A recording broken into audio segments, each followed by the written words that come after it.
Hoje eu estou aqui com uma presença que me enche de orgulho de estar perto, porque eu gosto de estar perto de pessoas que têm conteúdo, de pessoas que agregam a vida da gente. E ter a oportunidade de estar na JR Diesel, vendo que tudo que a gente vê de vídeo, toda essa energia, ela se encontra aqui de verdade, energia positiva. Eu estou aqui com o meu amigo Geraldo Rufino, que a gente vai ter o prazer de contar um pouco a história dele, falar sobre os pensamentos, sobre alguns temas que eu tenho certeza que vai agregar bastante valor para a vida de você que está nos assistindo.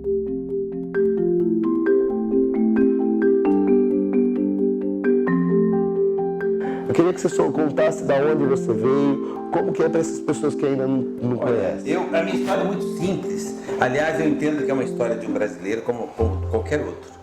Como a maioria dos brasileiros sem privilégio, tipo assim, que nasceram numa condição não privilegiada, que não tinha grana. Mas eu entendo que eu também sou privilegiado, porque eu acho que a grana é uma consequência. Não ter grana não é um problema. Eu aprendi isso muito cedo com a minha mãe. Nós viemos de Minas, perdemos a roça em Minas, viemos para São Paulo. Por que São Paulo? Porque o trem andava até aqui. Não tem um negócio assim, tipo, vou para lá porque lá é a cidade dos sonhos. Não tinha ouvido lá em Minas ainda? Porque tinha um parente aqui que é assim, e o parente dizia, olha, aqui pode ser que vocês consigam emprego. Vocês tinham esse contato com esse parente? Tinha um contato aqui, porque eu já tinha um irmão que já tinha vindo em São Paulo, era um cara, um ajudante de mecânica, e estava sempre na estrada, veio parar em São Paulo. Ele tinha uma tia em São Paulo, e nós viemos, pegamos tudo, o restinho das coisas, colocamos num saco e viemos. Chegamos até aqui com uma certa dificuldade de alimentação, mas nós comíamos o que tinha, chegamos. Ouvi quando chegou aqui a tal da palavra crise, que nós disseram já daquela época, disseram para nós que nós íamos numa época difícil, mas eu tinha ouvido da minha mãe. Você tinha quantos anos, Geraldo? Quando você pôs o pé aqui? 4 anos. Em 4 anos o Brasil estava em crise. Já diziam isso? Já falava-se que o Brasil estava em crise. Já tinha essa piada lá atrás. Então assim, já tinha esse fantasma lá atrás, porque no meu ponto de vista isso é um fantasma, tá?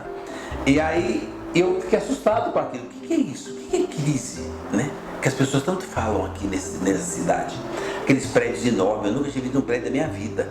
E aí, bom, mas chegamos. Quando nós chegamos, tinha um café da manhã na casa da minha tia. Fantástico. Jantamos, no dia seguinte ela nos deu o café da manhã. Em seguida, gentilmente, ela nos foi para fora de casa. Tipo assim, não tinha mais onde ficar. E nós nos instalamos numa favela.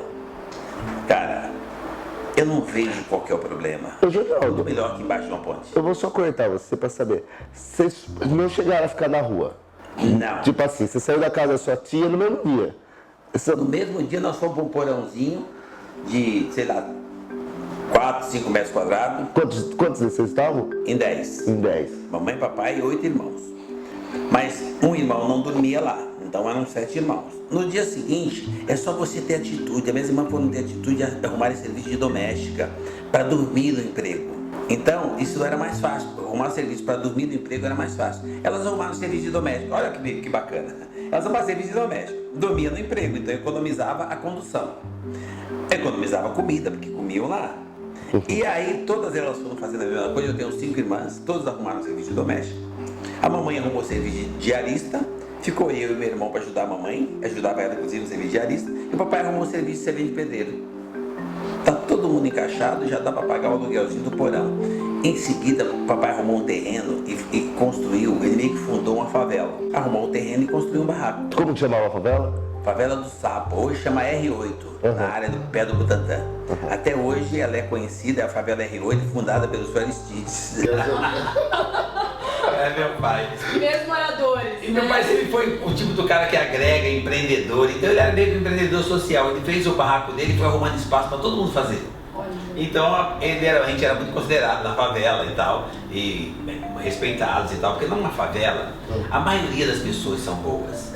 Lá tem gente com índole negativa, como tem em qualquer lugar. Ou seja, eu diria que em alguns bairros nobres do Brasil e do mundo tem muito mais gente ruim do que numa favela, né? Porque esses estão maquiados. Na favela, os que são ruins não estão maquiados, eles estão de fuzil na mão e você sabe quem é quem. Do outro lado, talvez você não saiba. Então, e as pessoas julgam muito o pessoal da favela. Não, a favela é um lugar tranquilo, nós vivíamos tranquilo, nós trabalhávamos, e de manhã eu vivia ficava copiando a minha mãe. Minha mãe trabalhava muito, a gente pegava resto de feira para comer, minha mãe ensinava que tinha que dividir aquilo com os vizinhos, e eu entendi a lição. Ela queria dizer que, independente da nossa condição social, nós podíamos ajudar o próximo, e a gente ajudava o próximo. E a minha mãe tinha uma coisa que chama Constituição cubana, nós tínhamos o direito de concordar com ela. Educação à moda antiga, isso foi muito bom para nós. E a gente dividia com os vizinhos. É uma referência. É uma referência. Minha mãe foi a minha melhor mentora, minha melhor coach. E ela foi embora quando eu tinha menos de 8 anos. Então, por algum motivo, ela foi embora. Mas eu já tinha aprendido o suficiente, que era cuidar das pessoas, copiar os bons exemplos, ser do bem e acreditar em mim. A mamãe dizia o seguinte, que eu ser pobre não era um problema, era uma passagem, que eu não tinha que ter vergonha disso. Que ser negro era um privilégio e que eu tinha que ter orgulho de ser negro. E que eu ia ser trabalhador, honesto, ia copiar bons exemplos, que eu ia ser do bem e que eu era bonito. Cara, eu acreditei na minha mãe. Então nada me incomodava Deus ir lá, porque eu me blindava, porque minha mãe dizia que eu podia tudo, que eu era a semelhança de Deus, e eu acreditei. E nós somos a semelhança de Deus. Cara, por que você vai fazer outra opção se você tem esta melhor opção? E eu aprendi com a minha mãe a ter gratidão. Essa coisa do sol chegar de manhã em casa, como está chegando aqui, e agradecer porque o dia começou, a gente fazia isso de madrugada, 6 e pouco da manhã, quando o sol começava a aparecer. A mãe fazia a gente, nós agradecermos, ter gratidão porque o dia começou. É só isso que você precisa, você só precisa que o dia comece. Tinha um ritualzinho dela chamar. Ajoelha, reza e agradece. E agora vamos pra luta. Vamos trabalhar, vamos Diariamente. para ser diarista, vamos ajudá-la. Na volta ela vai passar no mercado, na feira, trouxer o que sobrar para ajudar os outros. E nós fazíamos isso. As minhas irmãs só vinham para casa a cada 15, 20, cada 15, 30 dias. O barraco já era um pouco maior do que o porão que a gente morava, então tinha entra água, entra chuva, entra vento, mas tinha alegria, tinha felicidade, tinha harmonia, tinha um amor enorme. Então assim, eu acho que essa referência é a coisa mais forte que o ser humano precisa. Eu tinha família e aquilo me fortalecia. Quando a mamãe foi embora, a primeira coisa que eu fui fazer é arrumar esse emprego. Eu arrumei emprego com 8 anos de idade para trabalhar numa ensacadora de carvão para ajudar meu pai. Meu pai casou logo em seguida, amigou lá, juntou com alguém, uma pessoa mais nova, então é natural que ele não cuidasse da gente. Mas nós fomos cuidar dele. Cuidar das pessoas, você precisa cuidar das pessoas e pronto. Não julgue as pessoas. Eu aprendi isso com a minha mãe, então eu cuidava do meu pai, eu nunca julguei meu pai. Meu pai casou 10 vezes. E cada vez que ele trocava de mulher, a gente tinha um problema material, que as pessoas levavam parte das coisas embora. E a gente cuidava do meu pai de novo. Eu fiz isso com 8 anos. Achei uma oportunidade de catar latinha no lixão com 9. Catei latinha dos 9 até os 11, já reciclando como se fosse foi o meu primeiro negócio. Eu já ganhava dinheiro tendo meu próprio negócio. Queria saber isso. Você fala, eu ouvi algumas vezes, você fala que ganhava dinheiro. O que era ganhar dinheiro naquela época? Muito dinheiro. Muito dinheiro na Eu trabalhava que relação? a nível de salário, por exemplo. Eu trabalhava na fábrica de ensacadora de carvão, eu trabalhava 12 horas por dia e tirava no final do mês mais ou menos meio salário mínimo.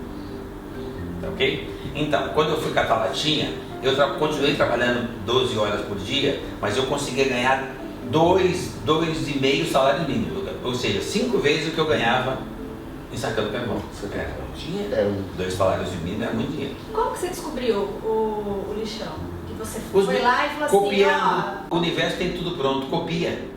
Se você olhar a sua volta, quando falar, mas não tem oportunidade, tem oportunidade, é que você está olhando para o teto. Não, olha o que as outras pessoas estão fazendo, copia e adapte aquilo à sua realidade, à sua possibilidade. Eu vi o que eles estavam fazendo, eu vi que eles tinham mais recursos que eu. Eu copiei e trouxe para mim a possibilidade, aquilo eu tinha a possibilidade de fazer também. E eu fui fazer aquilo que eu copiei, porque aquilo cabia para mim. E lá no lixão acha-se muita coisa além de latinha. Então você achava brinquedo, roupa, utensílio doméstico, comida, ainda que vencido ou não, ainda era possível se utilizar. A gente era muito feliz com aquilo. Então o lixo é muito rico. E antigamente ele não era nem reciclado em casa, ele ia tudo pro lixo, né? Então lá você achava muita coisa que pra gente que era de origem muito pobre, era tudo aproveitável. Então você achava muita coisa no lixo, além de ganhar dinheiro. Então, ou seja, é uma oportunidade. As pessoas falam, mas não é difícil. Como é difícil? Você está evoluindo, é o que você tem dentro da sua possibilidade, agradeça. Quantas horas você passava lá, no filho? 12. Eu sempre usei esse segredo. Qualquer coisa que você queira buscar a nível material, se dedica 12 horas por dia e não tem erro, tá? Acima da média. As pessoas, todas elas, as pessoas adoram ser acima da média. Na hora de produzir, eles querem produzir CLT. Você não quer ser acima da média? Você precisa produzir acima da média. CLT é abaixo da média. Então, CLT é para quem parou no tempo. Para quem acha que... Para quem terceirizou o problema, acha que uma lei, uma norma, uma medida provisória, alguma situação governamental vai resolver a vida dele. Quem resolve a sua vida é você.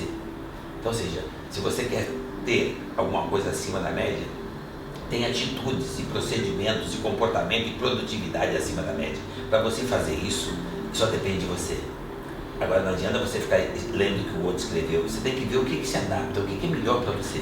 E o que você pode fazer dentro da sua possibilidade. Porque às vezes o cara quer copiar o que o outro está fazendo, mas ainda não está na condição do outro. Cara, então daqui, busca o gesto do outro e copia só o que interessa. Sempre tem alguma coisa do outro que serve para você.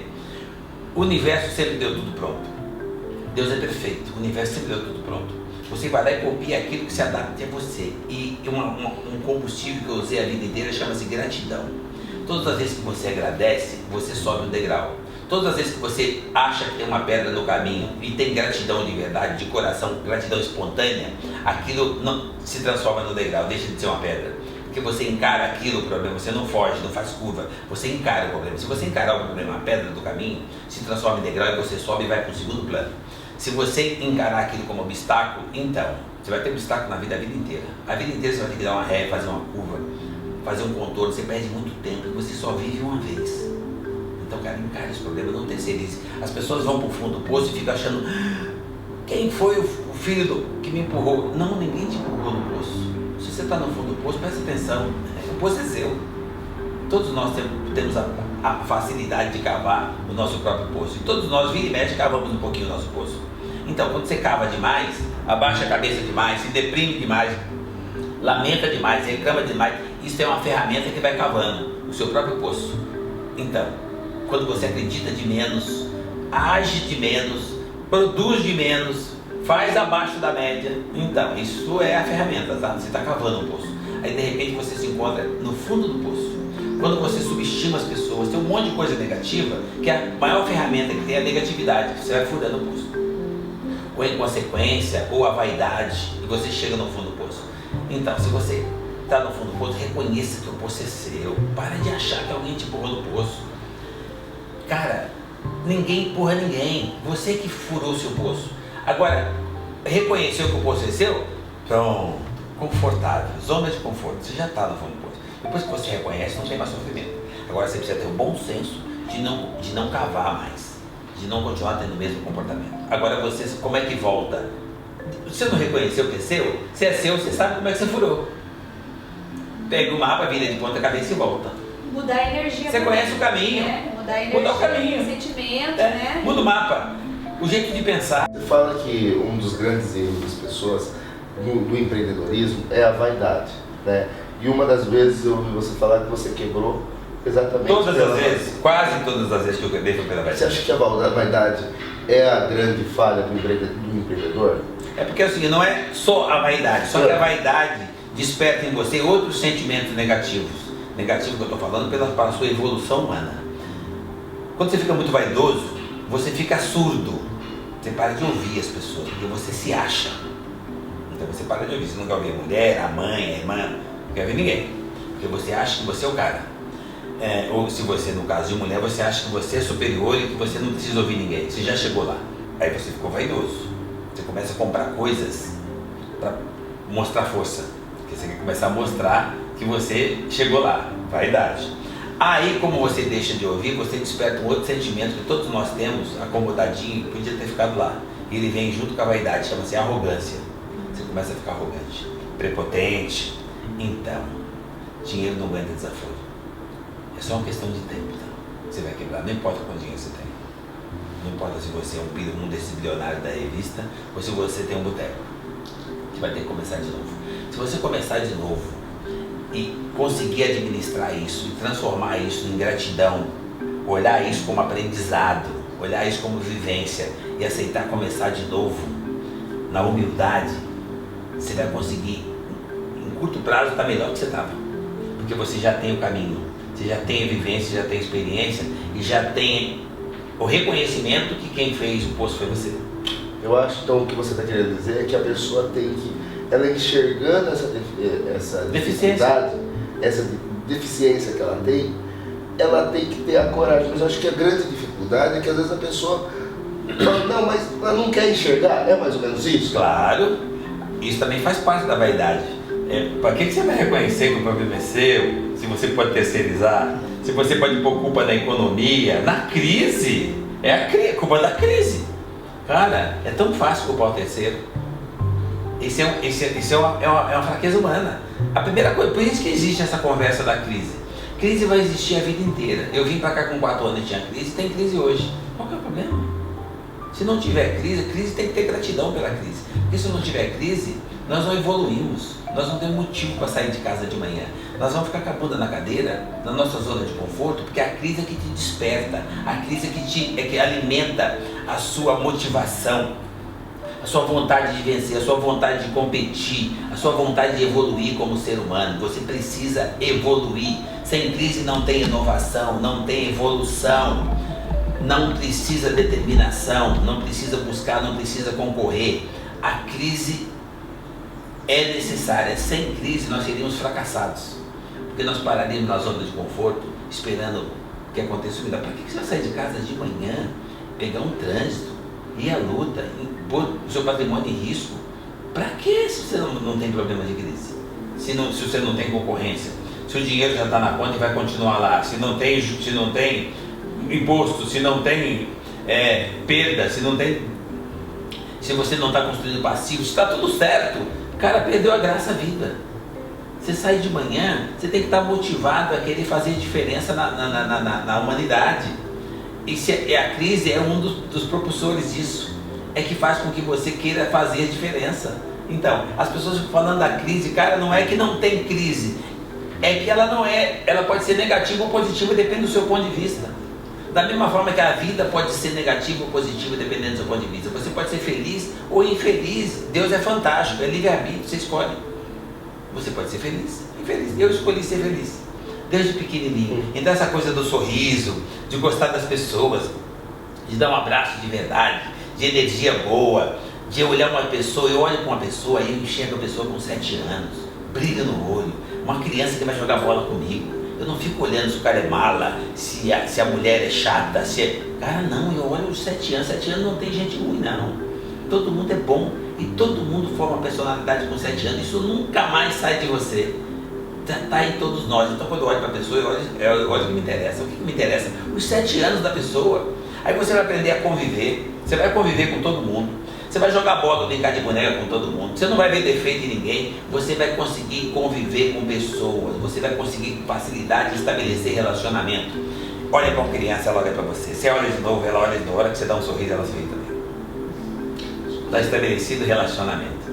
Estabelecer o relacionamento, as outras conquistas têm consequência.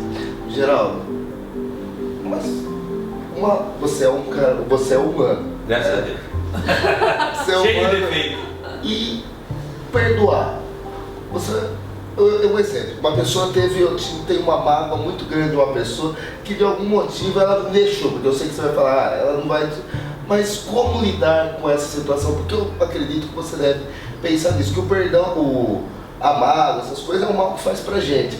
Mas como essa pessoa que está nos assistindo hoje, ela olha para algumas situações e trava. Eu vejo que a impressão que dá aqui, gente, é que o Geraldo parece que tudo meio que flui aqui, sabe? Então as coisas vão fluindo.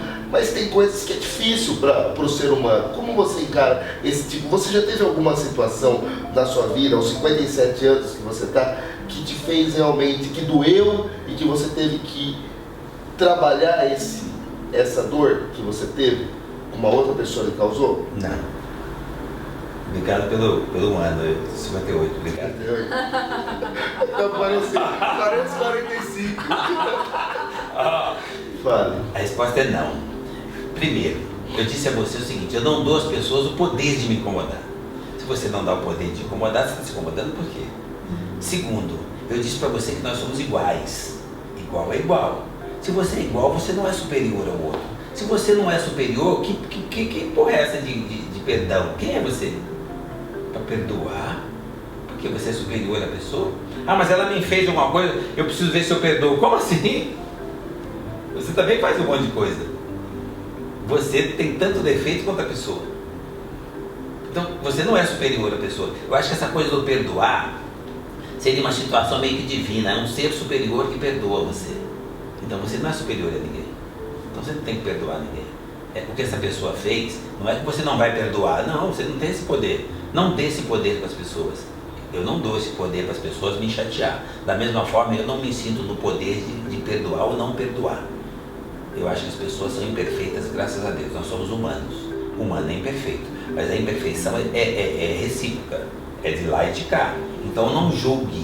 Se você não está julgando, você não tem motivo para perdoar. Se você não se sente superior, se você não se acha superior, não tem sentido você perdoar. Você perdoa as pessoas que precisam de um perdão de um ser maior. Porque você não é um ser maior. Você é um ser igual. Então eu não me dou... eu não me exponho a ponto de deixar que um terceiro resolva nada para mim. Eu não deixo que o outro me incomode. Eu não terceirizo o poder das pessoas de me incomodar. Às vezes as pessoas chegam perto de mim e falam: ô filho, desculpa, eu não queria te incomodar, mas cara, você não tem esse poder. E às vezes eu não me incomodo com as pessoas, mas por outro lado, eu também não me sinto habilitado para julgar alguma coisa das pessoas que, socialmente falando, eu não aprovaria. Eu não aprovar é uma situação. Agora, eu achar que aquela pessoa não merece o perdão, aquela pessoa que chega perto de mim e vai me dar um abraço, eu não abraço a pessoa. Por que não? Quem é que eu estou achando que eu sou? Um ser superior? Cara, esse é menor. Para mim, o menor dos seres humanos é aquele que se acha maior que o outro.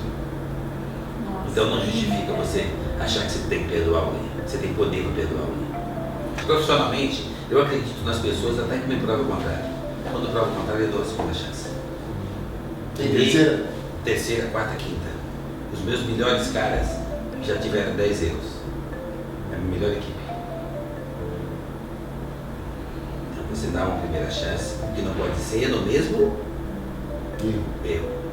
Eu acho que os loucos são quem faz a linha de frente da evolução. Você precisa ser um pouco louco. Ser normal deve ser muito chato. Então você não pode tirar das pessoas a iniciativa de fazer, de tomar linha de frente, o direito de sonhar, o direito de criar, o direito de se sentir livre, de se sentir independente e de sentir que ela é útil e que ela pode ter a própria criatividade. Então, fazendo isso, as pessoas são sujeitas a cometer erros. E você precisa trabalhar com empreendedores. Empreendedores são caras que erram, cara que corre o risco, cara que ousa e se arrebenta. Então, eu não contrato currículo, eu contrato empreendedores. Então esses caras estão sujeitos a errar. A hora que eles erram, a minha função é ajudá-los a enxergar o erro para que ele não se repita e aquilo sirva de aprendizado. Então, se eu não der uma segunda chance para esse cara, na pior das hipóteses, não é só questão de humanidade, não, seria desinteligente. Agora que esse cara ficou bom naquilo, agora você vai ensinar ele outra coisa. Agora ele errou em outra coisa, agora você ensina outra coisa. Ele só não pode repetir os erros. Aí depois do terceiro, quarto, quinto, 10º erro, esse cara vai estar muito bom. Essa é a minha melhor equipe. Os caras que estão comigo há mais de 15, 20 anos já erraram mais de 10 vezes. Então, ou seja, errou, eu dou uma segunda oportunidade. Ah, o cara é parente, não é parente, não quer dizer nada. O parente tem que ser o melhor exemplo. Se ele é meu parente, ele tem que me considerar e considerar a casa que ele vive, que é o nosso trabalho, mais do que a média. Então, se ele errou, ele é mais cobrado do que os outros, porque ele é meu parente. Mas ele vai ser meu parente a vida inteira. Se ele insistir em repetir os mesmos erros, ele vai continuar sendo meu parente, meu amigo, e nós vamos parar de trabalhar juntos. Se ele continua não repetindo os erros, mas errando e insistindo, ele provavelmente vai ser meu sócio no futuro, porque eu vou sempre dar oportunidade para ele e para todos os outros. Porque eu entendo que essa turma que está comigo há tanto tempo são mais donos da empresa do que eu. Eu não me sinto à vontade para dizer que eles são, nós vamos fazer uma economia e que eles vão ser substituídos. Como é que você substitui o dono? Para mim, eles são donos.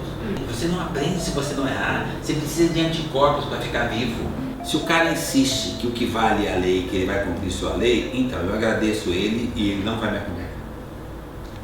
sim. Jeito de pensar. Se o cara não aceita mudar o jeito de pensar, ele continua acreditando que ele precisa ouvir. A zona de conforto dele, O cara que não consegue enxergar né? que um sindicato só serve para atrasar a vida dele, que recebe dinheiro e não tem nenhuma estrutura que prepara ele para recolocar ele no mercado, só tem pressão para tirar emprego, que não faz nenhuma pressão para abrir uma empresa.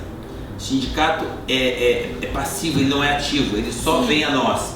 Se o colaborador não tem visão para enxergar isso e não tem essa sensibilidade, em vez de ouvir o sindicalista, ouvir a mãe dele, para ir cuidar de quem está cuidando dele, de onde ele está tirando o pão dele, se ele não tem essa sensibilidade, a gente tentando fazer um trabalho com ele de RH, de orientação, para que ele enxergue que quem cuida dele é ele, parar de ouvir um terceiro, que inclusive o terceiro nunca vai ser prejudicado, porque além de ele ganhar dinheiro na marra, ele ainda tem estabilidade e você não. Exatamente. Então, por que você vai ficar se dando o luxo de ouvir dessas pessoas se você pode ouvir a sua família, ouvir a sua mãe, ouvir a sua mulher, ouvir quem é que você está sendo beneficiado com o seu trabalho?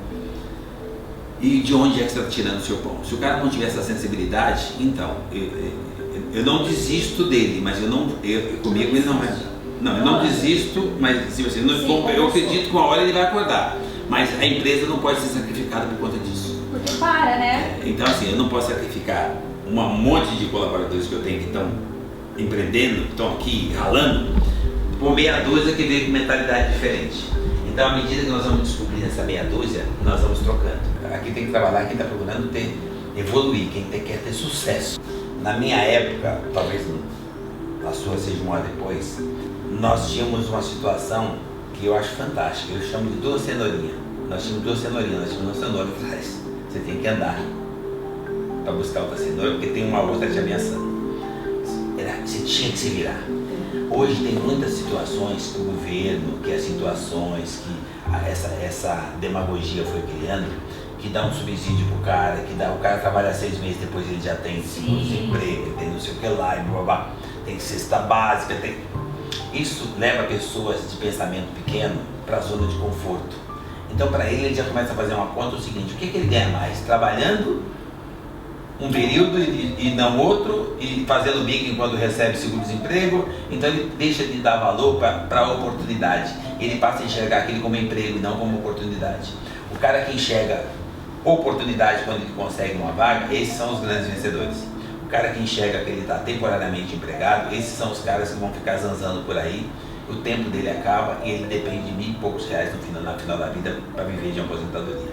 São as pessoas que não tiram proveito das oportunidades. Então, essas gerações que quer saber que hora que ele entra, que hora que ele sai e qual é o direito dele, e se a hora dele está certo, e vai lá no sindicato saber qual é o direito que ele pode reclamar. Então, são as pessoas que ainda não caiu a ficha, não pararam no tempo, São as pessoas que se deixam manipular por meia dúzia de gestores de sindicato, de político mal intencionado, que fica falando em ajuda não sei do que, em cota, então, e o cara fica esperando aquilo. Então, assim, as pessoas que realmente querem ter sucesso, buscam o sucesso está dentro de cada um de nós. Você que produz aquilo. As pessoas que ficam esperando que um terceiro faça são o que eu chamaria de, eu não diria fracassado, porque eu não acho que ninguém é fracassado. São pessoas que estão buscando o fracasso. Porque assim, ele poderia ter, está tudo dentro de você, o fracasso ou o sucesso. O que você vai pôr para fora? Você tem livre-arbítrio. Copia. Presta atenção para você ver. Todo mundo acha bonito quando vê um cara milionário ou bilionário. Olha o itinerário dele. Olha quantas horas ele trabalha por dia. Olha qual é o comprometimento dele. Ah, mas aquele cara roubou. Não, estou falando de gente que trabalha. Isso, a maioria dos bilionários trabalham muito. Então assim, até porque ele não estaria lá. Cara, copia, tem tudo pronto. Você acha bonito o cara ter um carro, vê como é que esse cara trabalha. E você vai perceber que todo mundo que consegue uma evolução acima da média tem produtividade acima da média, trabalha acima da média. Sim. As pessoas falam assim, qual que é o segredo? Então, é justamente não ter segredo. Copia, faz o que o outro está fazendo. Você quer ter o resultado que o outro está tendo, faz o que o outro está fazendo. Ah, você vai morar numa favela e vai copiar o cara do tráfico. Então, olha o resultado que esse povo tem. Pode ser o dinheiro que ele tiver. Ele tem um resultado até um certo tempo que é enganoso, depois perde a vida, ou ele perde a liberdade ou ele perde a vida. É isso que você quer copiar para você? Ser feliz temporariamente? Né? Então, assim, se você pode ter, no seu melhor momento você tem que pagar essa conta. Então tudo na vida tem para copiar, as pessoas ficam tentando redesenhar a roda, Sim. reinventar a bola, não precisa, copia e adapta a sua realidade. Então eu não sou nenhum expert, nenhuma visão extraordinária. Um gênio. Não, eu sou um cara mais comum e mais querido do mundo. Só que eu copio, tá pronto. Tá pronto. Só que assim, você copiou o cara, você pega lá, desculpe até citar o nome, um Steve Jobs. Você vai copiar ele? Eu não. Mas o cara foi um gênio. Não, ele só inventou um equipamento de última geração e evoluiu na tecnologia. Só isso. Ele não viveu, ele não teve família, ele não foi feliz e morreu doente cedo. É isso que você quer copiar? Mas ele focou. Vou copiar o foco. Eu copio só o foco. Você ser brilhante naquilo que você focou e for melhor naquilo que você fez. Ok, então isso eu vou copiar, o resto não me interessa. Muito bom, foi maravilhoso, assim, é um sonho estar aqui hoje. Muito obrigada, Geraldo. Eu que agradeço, gratidão a vocês por terem vindo, e gratidão por quem está nos ouvindo, pela paciência, pelo carinho, pela generosidade, pelo calor e a generosidade da presença. Obrigado.